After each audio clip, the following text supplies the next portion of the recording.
Innal hamdalillah nahmaduhu wa nasta'inuhu wa nastaghfiruh wa na'udzu billahi min shururi anfusina wa min sayyiati a'malina may yahdihillahu fala mudilla lahu wa may yudlil fala hadiyalah wa asyhadu an la ilaha illallah wahdahu la syarika lah wa asyhadu anna Muhammadan 'abduhu wa rasuluhu la nabiyya ba'dah. Allahumma salli wa sallim ala nabiyyina Muhammadin wa ala alihi wa sahbihi wa sallam. Qala Allah ta'ala fil Qur'anil Karim, a'udzu billahi minasy syaithanir rajim. Bismillahirrahmanirrahim.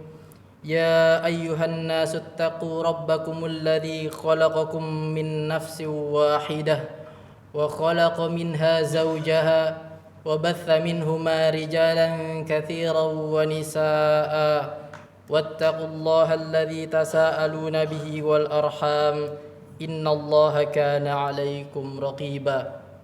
وقال أيضا جل جلاله يا أيها الذين آمنوا اتقوا الله وقولوا قولا سديدا يصلح لكم أعمالكم ويغفر لكم ذنوبكم ومن يطع الله ورسوله فقد فاز فوزا عظيما.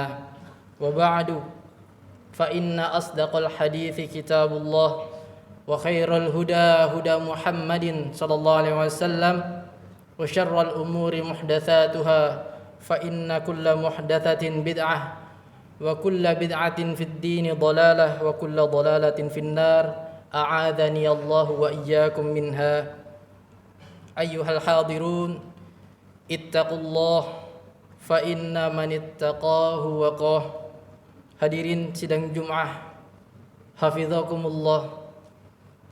Saya berwasiat kepada diri sendiri dan jamaah sekalian, marilah kita tingkatkan takwa kita kepada Allah Subhanahu wa taala dengan senantiasa berusaha menjalankan perintahnya dan menjauhi larangannya. Hadirin rahimani Allah wa iyyakum.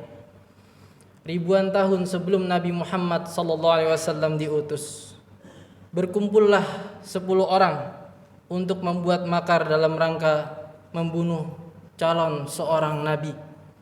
Mereka rapat dan menyampaikan beberapa usulan. Salah satu di antara mereka menyampaikan sebuah usulan yang akan disepakati nantinya. Di antaranya Allah hikayatkan di dalam Al-Qur'an. Allah Subhanahu wa taala berfirman, "Uqtulu Yusufa aw itrahuhu ardan yakhlu lakum wajhu abikum wa takunu min ba'dihi qauman salihin." Nabi yang dimaksud adalah Nabi Yusuf alaihi salam.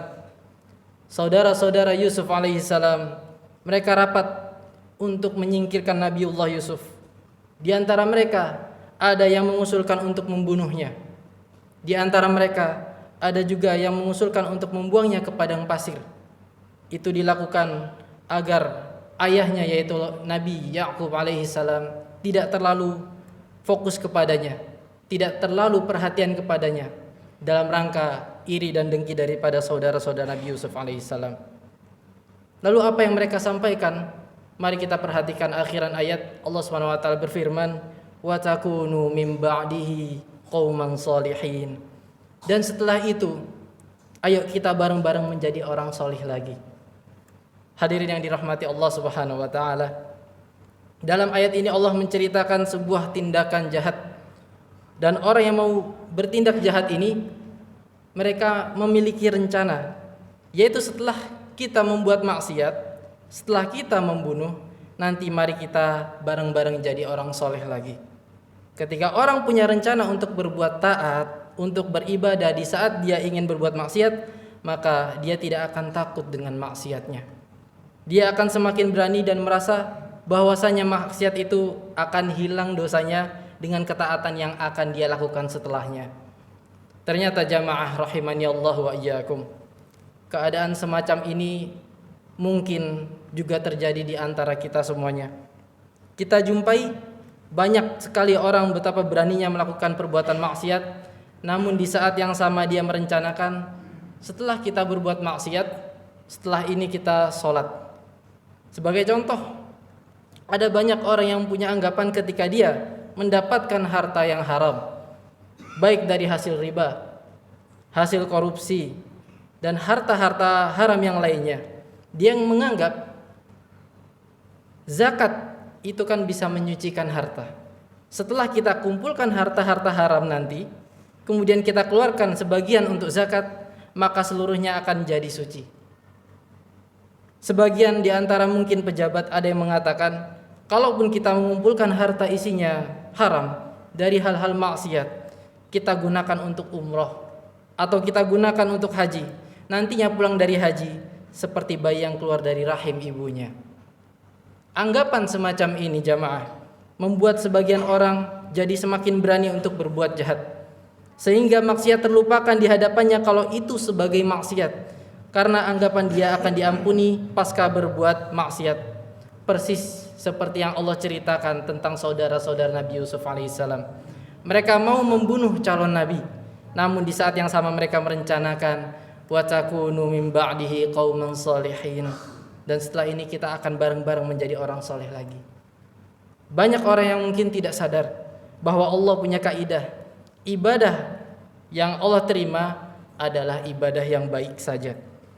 Hanya yang baik yang Allah terima. Nabi Muhammad SAW bersabda, Innallaha ta'ala tayyibun la yaqbalu illa tayyiban. Sesungguhnya Allah adalah zat yang maha baik dan tidak akan menerima amal kecuali yang baik. Sehingga amal yang dilakukan dari hasil yang jelek, baik dari harta yang statusnya haram, atau amal yang dilakukan dari pendapatan yang mungkin dilarang oleh syariat Islam, tidak akan diterima Allah Subhanahu wa taala. Nabi Muhammad SAW bersabda di hadis yang lain di riwayat Sahih Bukhari dan Muslim, la yaqbalullahu salatan bighairi tuhurin wala shadaqatan min ghulul. Allah Subhanahu wa taala tidak menerima salat yang dilakukan tanpa bersuci, sebagaimana Allah tidak menerima zakat atau sedekah yang dikeluarkan dari hasil harta ghulul, yaitu harta khianat. Nabi SAW juga menyebutkan ancaman bagi orang yang berangkat haji tapi dia berangkat dengan menggunakan harta yang haram. Saat orang yang haji ini mengucapkan labbaik Allahumma labbaik, lalu apa yang dikatakan Allah Subhanahu wa taala? La labbaika wala sa'adaik. Enggak ada labbaik untukmu. Dia datang dengan mengatakan, aku sambut panggilanmu ya Allah. Dijawab oleh Allah, enggak ada sambutan untuk kamu. Maluka malu haram wajita ala wizrin. Hartamu harta yang haram dan kau datang dengan penuh noda dosa. Bagaimana seorang hamba amalnya akan diterima sementara caranya cara maksiat? Oleh karena itu jamaah yang dimuliakan Allah Subhanahu wa taala, anggapan sebagian orang untuk semakin berani berbuat maksiat dengan bayangan bahwa pasca berbuat maksiat akan kembali taubat, akan beramal soleh, akan menyumbang untuk masjid, sedekah untuk fakir miskin dan sebagainya, itu semua akan menjadi suci. Ini semuanya tidaklah benar. Karena Allah Subhanahu wa taala tidak menerima amal yang dilakukan dari hasil maksiat. Karena itu jamaah yang dimuliakan Allah, ada satu prinsip yang perlu kita pahami, bahwa amal yang dilakukan dengan cara yang rusak, maka hasilnya tidak akan diterima. Sebagaimana dikatakan di suatu kaidah, kullu ma buniya ala fasidin fahuwa fasid. Semua yang dilakukan di atas landasan yang rusak, maka statusnya pun ikut rusak. Artinya tidak diterima oleh Allah Subhanahu wa taala. Sehingga ketika misalnya ada orang salat, padahal sebelumnya dia berhadas, tapi dia tidak mau bersuci sebelum sholat, maka tidak akan diterima sholatnya. Sebagaimana ketika orang membayar zakat atau bersedekah, namun hartanya adalah harta haram, juga tidak akan diterima pahalanya. Dan kita perlu sadar, semuanya akan mempertanggungjawabkan perbuatannya di hadapan Allah Subhanahu wa taala. Amalnya belum tentu diterima.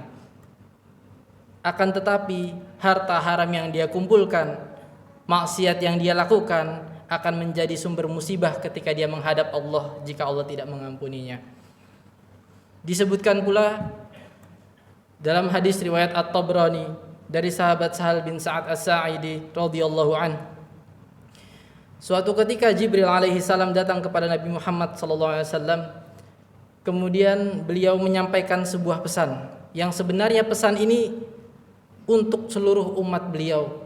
Karena yang lebih berkepentingan dengan pesan ini adalah umatnya yang jauh dari aturan Allah Subhanahu wa taala. Jibril alaihi salam berkata kepada Nabi Muhammad sallallahu alaihi wasallam, "Ya Muhammad, aish ma syi'ta fa innaka mayyit." Wahai Muhammad, silahkan kau hidup sesukamu karena yang pasti kau akan mati. Wa ahbib ma syi'ta fa innaka tufariquh. Dan kau boleh cintai apapun yang kau cintai, namun yang pasti kau akan berpisah dengannya. Wa amal ma syi'ta fa innaka majziyun anhu. Dan kamu boleh beramal sesukamu, tapi ingat kau akan dibalas sesuai dengan perbuatanmu. Maka keyakinan semacam inilah yang seharusnya selalu kita tanamkan. Perbuatan apapun yang kita lakukan tidak akan bisa selamat disebabkan karena apa? Karena kita mensedekahkan sebagian harta haram, karena itu tidak diterima Allah Subhanahu wa taala. Perbuatan apapun yang kita lakukan yang isinya maksiat akan dipertanggungjawabkan di hadapan Allah Subhanahu wa taala. Jamaah yang dirahmati Allah Subhanahu wa taala. Dengan menanamkan keyakinan bahwa nanti kita akan dihisab Allah Subhanahu wa taala dan kaidah berkaitan dengan urusan dunia sebagaimana dikatakan asatidzah kita, yang halal dihisab dan yang haram diazab. Tidak ada pilihan yang ketiga. Kita kalau mau mencari harta yang keluar dari dua hal ini tidak ada. Karena dalam urusan dunia hanya ada dua kemungkinan, yang halal dihisab dan yang haram akan diazab. Maka kita mohon kepada Allah Subhanahu wa taala, semoga Allah senantiasa menjaga aktivitas muamalah kita. Semoga harta kita tidak tercampur dengan sesuatu yang haram. Barakallahu li wa lakum fil Qur'anil Karim wa nafa'ani wa iyyakum bima fihi minal ayati wadh-dhikril hakim. Innahu huwal barrut tawwabur raufur rahim.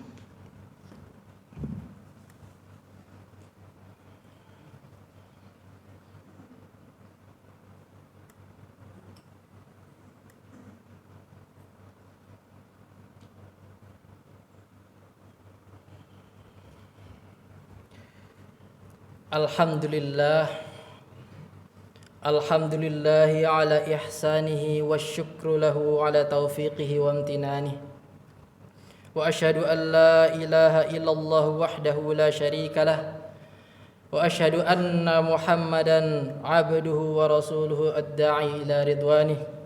Allahumma salli wa sallim ala nabiyyina Muhammadin wa ala alihi wa sahbihi ajma'in wa ba'd. قال الله تعالى في القرآن الكريم يا أيها الذين آمنوا اتقوا الله وقولوا قولا سديدا يصلح لكم أعمالكم ويغفر لكم ذنوبكم ومن يطع الله ورسوله فقد فاز فوزا عظيما وبعد أيها الحاضرون اتقوا الله. Mari kita meningkatkan takwa kita kepada Allah Subhanahu wa taala. Kemudian pada khutbah yang kedua ini, di antara fakta yang mungkin banyak tidak kita sadari, yang bisa jadi di antaranya ada yang mengalaminya, bahwasanya Allah SWT membatasi kemampuan manusia dalam menikmati kenikmatan dunia. Karena orang baru bisa menikmati kenikmatan secara maksimal ketika sudah di surga saja. Sementara kenikmatan di dunia sifatnya terbatas. Terbatas dengan apa? Terbatas dengan kemampuan kita dalam menikmatinya. Di antara contohnya, orang memiliki banyak harta, tapi belum tentu dia memanfaatkan semua hartanya. Bisa jadi di tabungannya ada sekian miliar, tapi dia hanya bisa mungkin melayani dirinya sendiri kurang dari 20%-nya. Sisanya hanya menjadi tabungan yang tentu kelak akan dihisab juga. Sehingga seseorang bisa mendapatkan mungkin per bulan puluhan juta, tapi yang dirasakan untuk raganya sendiri tidak sampai 30%-nya dari pendapatannya. Sehingga sebenarnya banyak dari harta kita yang sisa, yang kita tidak memanfaatkan untuk diri kita. Mungkin di antara kita ada yang memiliki pakaian 5-6 setel yang kita pakai sehari-hari, tapi tumpukan baju yang jumlahnya belasan mungkin hanya diam di lemari. Begitu pula berbagai perkakas maupun alat rumah tangga di rumah, yang semuanya akan dihisab Allah Subhanahu wa taala di yaumil qiyamah. Orang pintar mengumpulkan, tapi belum tentu dia memakainya. Lebih dari itu, sebagian ada yang mengkonsumsi makanan, ada yang semuanya serba dibatasi. Beberapa makanan menjadi pantangan bagi dia dengan resiko kesehatan pada dirinya. Akhirnya dia membatasi diri. Uang yang mungkin bisa dipakai untuk membeli makanan-makanan yang lezat, tapi dia tidak bisa mengkonsumsinya. Ini diantara demikian cara Allah SWT membatasi kemampuan manusia terhadap kenikmatan di dunia. Karena itu Nabi Muhammad SAW memberikan definisi tentang rezeki. Rezeki yang sebenarnya bukanlah jumlah apa yang kita dapat, tapi rezeki yang sebenarnya adalah harta yang melayani kehidupan kita. Rasulullah SAW bersabda, yaqulul abdu mali mali wa hal laka min malika illa ma akalta fa afnait aw labista fa ablait aw tasaddaqta fa amdait. Yang artinya manusia senantiasa berkata, ini hartaku, ini bagianku. Padahal hakikat dari hartamu wahai manusia itu hanya 3 kemungkinan. Yang pertama, yang kau makan sampai habis, aw labista fa ablait, yang kau pakai sampai rusak, aw tasaddaqta fa amdait, atau yang kau sedekahkan yang mana itu bisa menjadi abadi sampai hari kiamat. Sementara yang kita kumpulkan belum tentu jadi harta kita. Kita mengumpulin, kemudian kita simpan, kita biarkan di rekening misalnya. Kita tidak memanfaatkannya, itu pada hakikatnya masih belum milik harta kita. Karena ketika mati itu akan ditinggal semuanya. Dan yang celaka adalah ketika ada orang yang mengumpulkan harta secara haram, dia kumpulkan dengan cara yang terlarang, yang pasti dia akan dihisab dan diazab, tapi yang belum pasti dia bisa menikmatinya di dunia. Maka renungkanlah jamaah yang dirahmati Allah Subhanahu wa taala, pemahaman semacam ini harus kita pegang agar kita menjadi hamba yang lebih waspada bahwa hidup ini tidak disia-siakan Allah Subhanahu wa taala. Semuanya nanti akan dipertanggungjawabkan di hadapan Allah kelak di yaumil qiyamah. Faman ya'mal mithqala dzarratin khairan yarah wa man ya'mal mithqala dzarratin syarran yarah. Mari kita mohon kepada Allah Subhanahu wa taala, semoga Allah senantiasa membimbing kita dan memberikan kita kekuatan untuk selalu sabar dalam beraktivitas muamalah maupun ketika berinteraksi dengan orang lain. Sehingga Allah jadikan akhir hidup kita dalam keadaan nol dari harta haram dan nol dari kezaliman kepada orang lain. Innallaha wa malaikatahu yusalluna 'alan nabi ya ayyuhalladzina amanu sallu 'alaihi wa sallimu taslima.